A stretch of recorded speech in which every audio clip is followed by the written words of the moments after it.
Abik sudah bersama dengan kita juga pada pagi hari ini, dan kita akan beralih kepada beliau sebagai pemateri kedua, yang juga tidak kalah seru kalau kita akan mendengarkan apa yang akan beliau paparkan. Sedikit saya bacakan biodata beliau. Habibur Rahman El Siraj, LC, postgraduate, lahir di Semarang, Jawa Tengah 30 September 1976. Beliau adalah seorang novelis, sarjana Universitas Al-Azhar Kairo, dikenal juga sebagai sutradara, dai, penyair, sastrawan, pimpinan pesantren, dan penceramah. Karya-karyanya banyak diminati tak hanya di Indonesia, tetapi juga di mancanegara seperti Malaysia, Singapura, Brunei, Hong Kong, Taiwan, Australia. Komunitas Muslim di Amerika Serikat juga menyukainya. Karya-karya fiksinya dinilai dapat membangun jiwa dan menumbuhkan semangat berprestasi pembaca. Di antara karya-karyanya yang telah beredar di pasaran adalah Ayat-Ayat Cinta, yang telah dibuat filmnya juga. Di Atas Sajadah Cinta telah dibuat sinetronnya, Ketika Cinta Berbuah Surga, Pudarnya Pesona Cleopatra, Ketika Cinta Bertasbih, Ketika Cinta Bertasbih 2, Dalam Mihrab Cinta, Bumi Cinta, dan The Romance. Kini sedang merampungkan Langit Mekah Berwarna Merah, Bidadari Bermata Bening, Bulan Madu di Yerusalem, Bumi Cinta, dan Api Tauhid. Bapak dan Ibu sekalian, benang merah yang saya dapatkan dari Pak Habibur Rahman ini satu. Beliau selalu banyak bicara tentang cinta. Apakah memang cinta yang seperti kita maksud atau beliau punya misteri dengan kata-kata cinta dalam tulisan-tulisan dan dalam pemikiran-pemikiran beliau. Untuk itu kami undang Bapak Habibur Rahman El Siraj untuk menyampaikan gagasannya. Terima kasih, Pak. Silakan. Assalamualaikum warahmatullahi wabarakatuh. Waalaikumsalam warahmatullahi wabarakatuh. Bismillahirrahmanirrahim. Alhamdulillahirabbil alamin wa bihi nasta'inu ala umuri dunya waddin. Wassalatu wassalamu ala asyrafil anbiya wal mursalin sayyidina wa habibina wa maulana Muhammad wa ala alihi wa ashabihi wa man sara ala nahji ila yaumiddin. Amma ba'd. Yang saya muliakan Bapak Rektor, Bapak Ketua Panitia dan semua tokoh yang menjadi tamu undangan pada acara seminar kali ini. Wabil khusus yang sangat saya muliakan, saya hormati Bapak Dr. Haidil Bakir dan seluruh peserta seminar yang semuanya semoga dirahmati oleh Allah Subhanahu wa taala. Perkenankan pada pagi hari ini, di kesempatan kali ini saya akan menyampaikan hal yang terkait dengan literasi ya. Ini sebelumnya saya mohon maaf, kemudian nanti mohon maaf saya habis ini juga pamit karena kebetulan ini saya punya diamanahi untuk menjadi yang menggawangi Rakornas Seni Budaya MI Pusat ya. Jadi dan saya adalah ketua komisi, nggak bisa untuk meninggalkan Rakornas. Jadi ini di sela-sela saya Rakornas, saya sempatkan untuk bisa bersilaturahim dengan teman-teman semuanya. Semoga yang singkat ini adalah silaturahim yang penuh barokah. Baik, saya ingin menyampaikan sungguhnya saya sudah menyiapkan slide tapi ternyata belum terbagikan. Nanti mungkin akan dibagikan oleh manajemen saya ke panitia ya. Sungguhnya saya sudah nyiapin tapi mungkin belum ke panitia. Baik, saya akan menyampaikan bahwa menulis itu wajib. Mungkin bisa digarisbawahi, menulis itu wajib. Nanti dengan wajib dengan makna yang seluas-luasnya ya. Kalau kita membaca karya seorang ulama terkemuka yaitu Al-Imam Asy-Syuyuti, dia seorang ulama yang menulis itu 600 judul buku lebih ya. Satu judul bukunya saja itu bisa berjilid-jilid. Misalnya saya contohkan yang sangat terkenal di Indonesia di kalangan para santri itu ada kitab Tafsir Jalalain, itu salah satu karya Imam Suyuti. Juga kalau di bidang hadis misalnya pasti semua akrab yang pakar hadis tidak bisa tidak pasti akan membaca salah satu karya beliau dan itu bacaan yang wajib yaitu Tadribur Rawi. Ini baru 2 kitab, belum kitab-kitab yang lain termasuk Jam'ul Jawami, Asbah wa Nadhair dan sebagainya. Imam Suyuti ternyata juga menulis satu kitab kecil. Saya temukan ketika Ma'rad di Kaulu, Ma'rad buku atau pameran buku di Kaulu, saya menemukan kitab kecil tentang adabut taklif, tentang etika menulis, etika mengarang.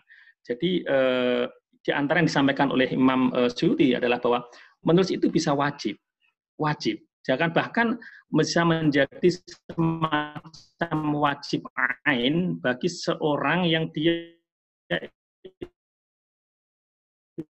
itu memiliki satu ilmu, dan kalau ilmu itu tidak dia tulis, ilmu itu akan hilang. Kalau misalnya dia nggak tulis, dia akan hilang bersama dengan meninggalnya orang ini.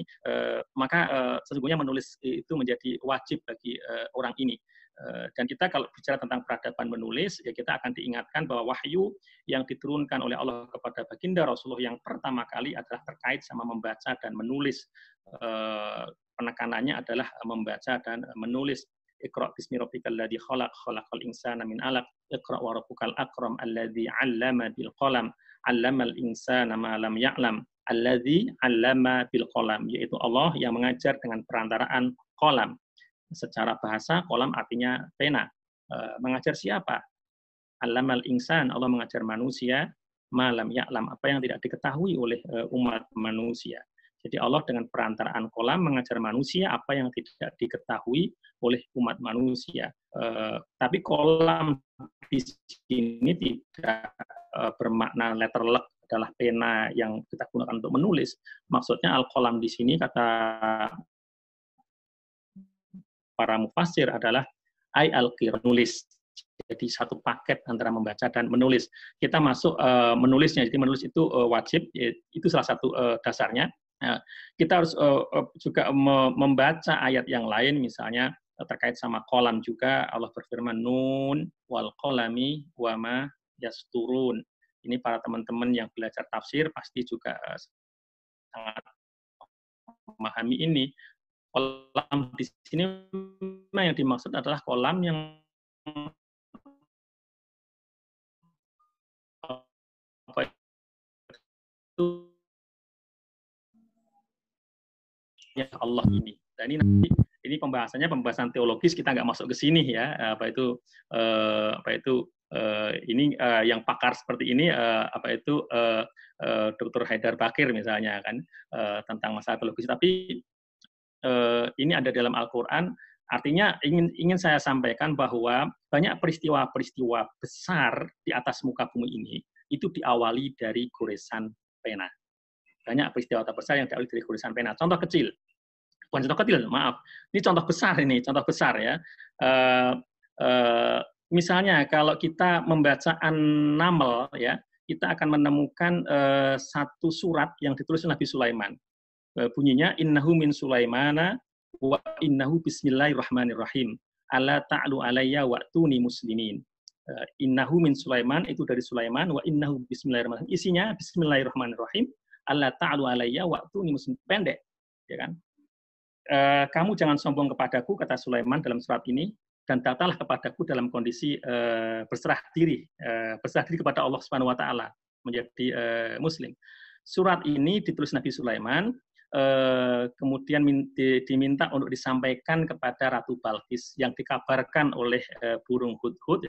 Di hudhud itu terbang sampai ke negeri Saba, menemukan satu negeri yang makmur, tapi ratu dan rakyatnya tidak menyembah Allah Subhanahu wa taala, tapi menyembah matahari, melaporkan kepada Sulaiman. Nabi Sulaiman kemudian tulis surat itu. Ya. Dari surat inilah kemudian terjadi peristiwa besar yang intinya kita semua tahu ceritanya. Nanti kemudian Balqis bermusyawarah dengan seluruh pejabatnya, seluruh pembesar negerinya, ya kan, dan seluruh rakyatnya. Walhasil ending ceritanya nanti Bilqis dan seluruh rakyatnya itu masuk Islam. Jadi masuk Islamnya Bilqis pertama karena kreativitas seorang burung hudhud yang dia terbang sampai ke ke Saba. Yang kedua karena tulisan Nabi Sulaiman. Jadi tulisan itu bisa merubah sebuah negara, bisa merubah sebuah bangsa, dan banyak peristiwa besar itu bermula dari goresan pena, dari tulisan. Contoh berikutnya misalnya tahun 1894 ya, Theodor Herzl atau Benjamin Zeev itu menulis buku tipis ya, judulnya Der Judenstaat, The Jewish State, negara Yahudi. Buku inilah ya yang menginspirasi orang-orang Yahudi untuk mendirikan negara yang sekarang kita kenal dengan negara Israel ya. Intinya kalau nggak ada buku ini kira-kira begitu, ya mungkin nggak ada Israel kayak begitu. Jadi buku ini tipis meskipun tipis, ya, tulisan Theodor Herzl ini menginspirasi orang-orang Yahudi di seluruh dunia untuk bersatu dan mendirikan negara Israel. Sekali lagi bahwa tulisan itu sangat-sangat sangat-sangat powerful. Ya. Misalnya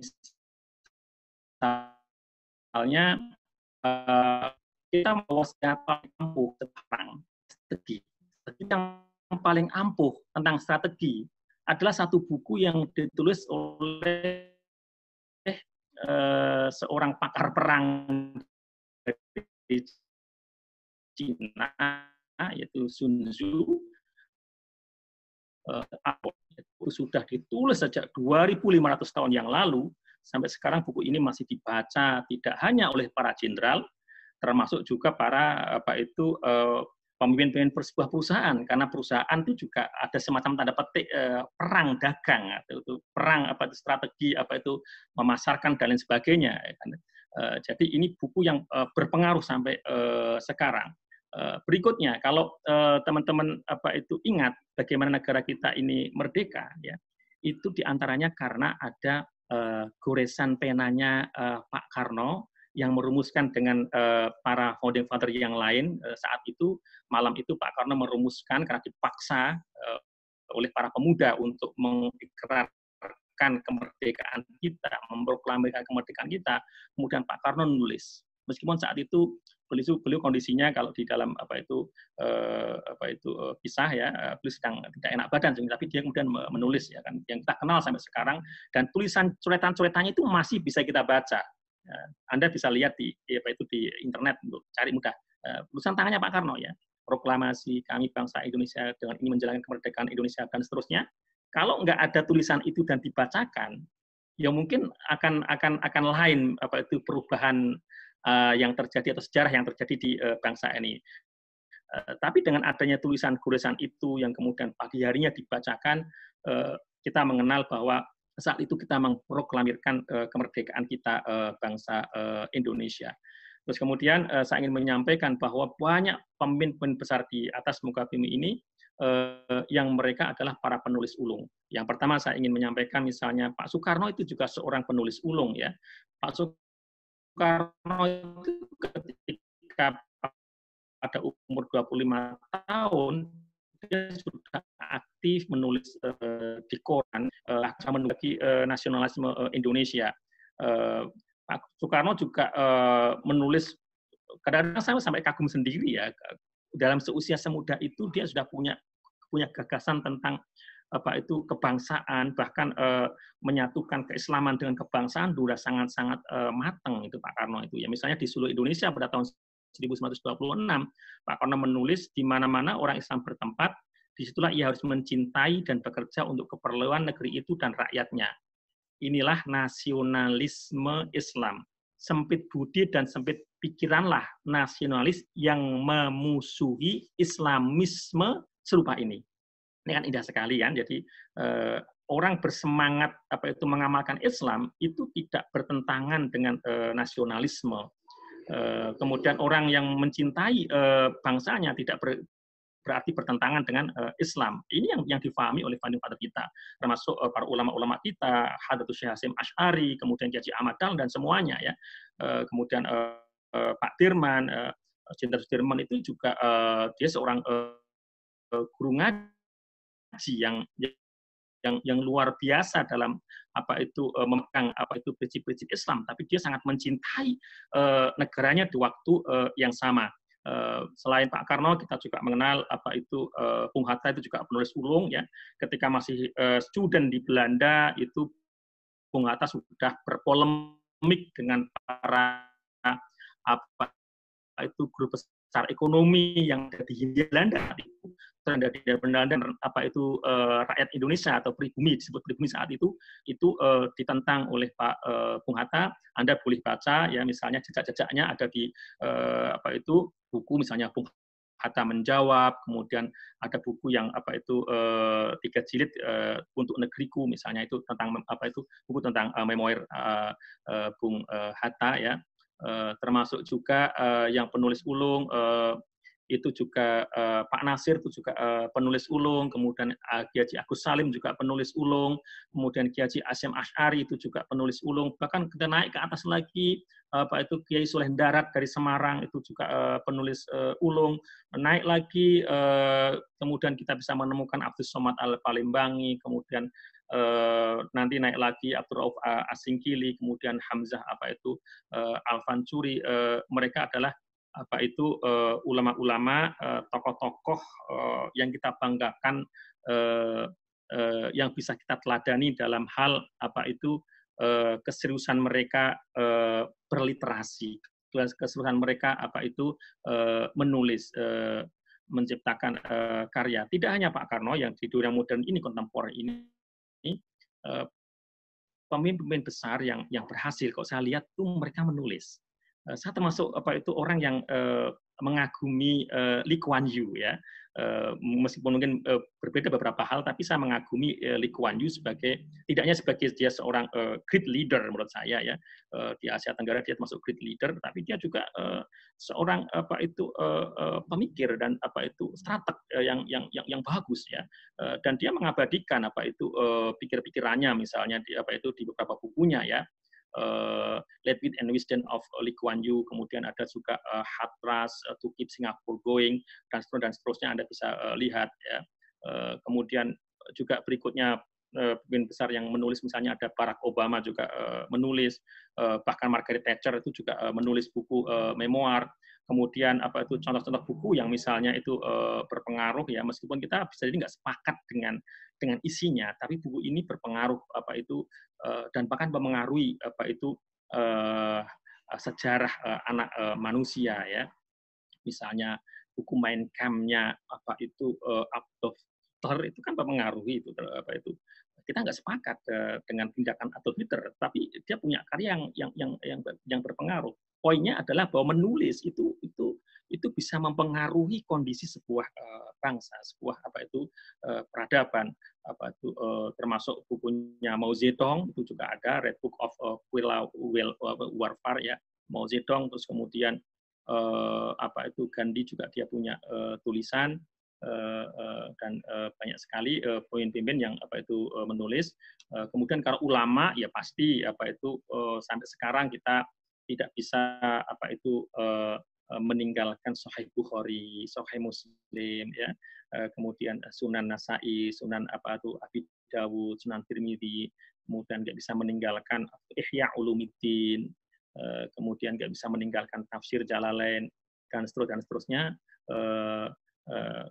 Ini tulisan yang sangat berpengaruh dan sifatnya benar sesuai dengan judul atau tema, yaitu bahwa menulis itu ya mengabadikan dalam tanda petik diri, karena Imam Syafi'i seolah-olah masih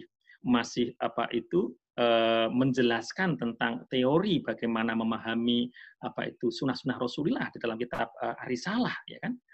Kemudian kita bisa menemukan fatwa-fatwa Imam Nawawi ketika ada beberapa pendapat di kalangan ulama-ulama Syafi'iyah yang mungkin bersisi pendapat, kemudian datanglah Imam Nawawi merapikan itu, dan kemudian ulama sepakat kalau ada sekian banyak pendapat, kemudian ada pendapatnya Imam Nawawi, ya, yang menjadi pilihan pendapatnya Imam Nawawi dengan segala alasan yang dikemukakan oleh Imam Nawawi. Berikutnya juga yang ada sampai di tanah air kita yang modern sekali ya, kita bisa melihat ada karya-karya yang punya pengaruh besar di tempatnya masing-masing ya. Karya-karya Habib Syekh Hasyim Asy'ari itu berpengaruh besar di tanah air kita saat ini, dengan umat Nahdlatul Ulama yang sangat besar ini. Mereka semuanya sangat-sangat mengikuti apa yang ditulis oleh Hadratus Syekh Hasyim Asy'ari. Juga kalau kita misalnya melompat ke Turki misalnya, Di sana ada Rasailun Nur, ya, Risalah Nur, yang ditulis oleh seorang ulama besar di Turki yang sampai sekarang pengaruhnya luar biasa di Turki, yaitu Al-Imam Badi'uzzaman Said Nursi. Sama juga ya karya-karya yang ditulis oleh Muhammad Abduh itu juga punya pengaruh besar di Timur Tengah, tidak hanya di Timur Tengah juga bahkan sampai ke belahan dunia yang lainnya. Kemudian kita pernah beberapa tahun 90-an ya, satu karya yang menghebohkan dunia itu adalah karya Samuel Huntington, The Clash of Civilization. Ini karya yang menghebohkan, bahkan menjadi dunia ini punya warna yang berbeda setelah The Clash of Civilization misalnya, kan itu kan kebijakan negara-negara maju itu juga sedikit ada perubahan di sana. Artinya ini adalah karya yang merubah. Kemudian kalau dalam bidang fiksi misalnya Harry Potter itu cukup punya warna yang luar biasa dalam dunia, dan tidak hanya dunia sastra fiksi ya, maksud dunia perfilman. Baik teman-teman semuanya, saya ingin menyampaikan bahwa mari kita menulis, dan menulis itu adalah kewajiban peradaban. Kita sebagai Muslim harus menulis, ya. Ilmuwan harus menulis. Terakhir saya sampaikan kata-kata Imam Suyuti. Dia mengatakan kalau ada orang itu sangat alim, sealim-alimnya orang itu, kalau dia tidak menulis, tidak meninggalkan tulisan, nanti dia tidak ada baunya, kira-kira begitu. Jadi sudah nggak ada lagi atar keharumannya, itu akan hilang ketika dia meninggal. Sealim-alimnya dia, kalau dia tidak ada tulisan, atau paling tidak ada kalau bahasa Imam Nawawi, kalau nggak nulis sendiri, ada murid yang menuliskan pikiran-pikirannya. Nah, kan begitu. Jadi kalau misalnya nggak mampu nulis sendiri, Anda bisa minta orang punya pikiran, Anda sampaikan supaya dia merapikan gagasan-gagasan Anda. Gitu. Kalau tidak, sealim-alimnya Anda selesai bersama dengan misalnya Anda wafat, sudah selesai. Dan orang yang punya ilmu yang luar biasa, nggak Anda tuliskan, kemudian Anda wafat, kemudian ilmu Anda hilang bersama dengan hilangnya Anda. Ini kerugian itu tidak hanya Anda yang rugi, tapi bangsa ini rugi, umat ini rugi. Itu yang saya katakan bahwa menulis adalah sebuah kewajiban peradaban. Ini yang bisa saya sampaikan. Terima kasih kepada panitia. Takdim saya kepada Al-Mukarram Dr. Haidar Bakir. Semoga suatu ketika kita bisa berjumpa, Pak Haidar. Sekali lagi, wal afu minkum wallahul muwaffiq ila aqwamit thoriq wa huwal hadi ila sabilir rasyad. Wassalamualaikum warahmatullahi wabarakatuh. Merangkai kata demi kejayaan bangsa.